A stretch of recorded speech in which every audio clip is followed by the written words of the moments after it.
Welcome to today's English language lesson. In this video, we will be diving into the fascinating world of sequence markers. So, what exactly are sequence markers? Well, let's find out. They are words or phrases that help us organize ideas in a chronological or sequential order. They play a crucial role in expressing the order of events, steps in a process, or the progression of ideas. They are like signposts that guide us through a story or a series of events. There are several types of sequence markers commonly used in English. Let's take a closer look at each one. Temporal markers, casual markers, comparative markers, addition markers, illustration markers, concession markers, enumeration markers, summary markers.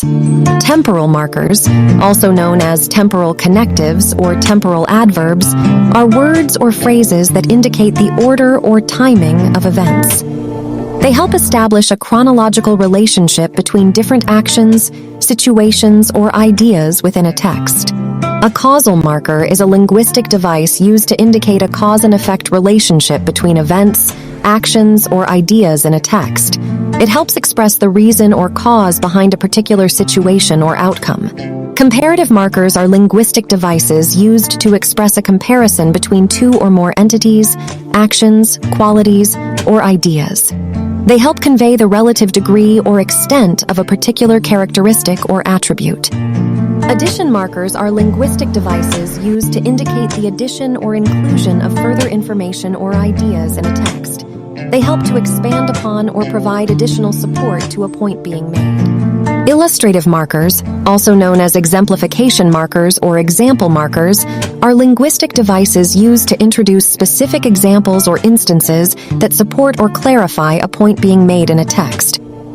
Concession markers, also known as contrast markers or adversative markers, are linguistic devices used to indicate a concession or contrast between two ideas, statements, or arguments in a text.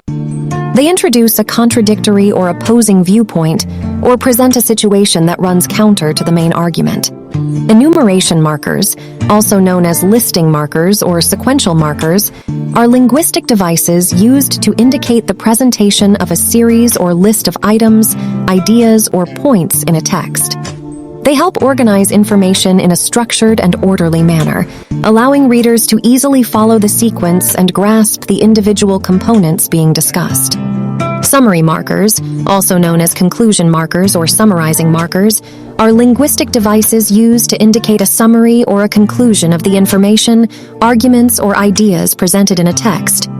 They help to wrap up the main points or arguments and provide a concise overview of the content discussed. Let's take a closer look at some of the most commonly used sequence markers.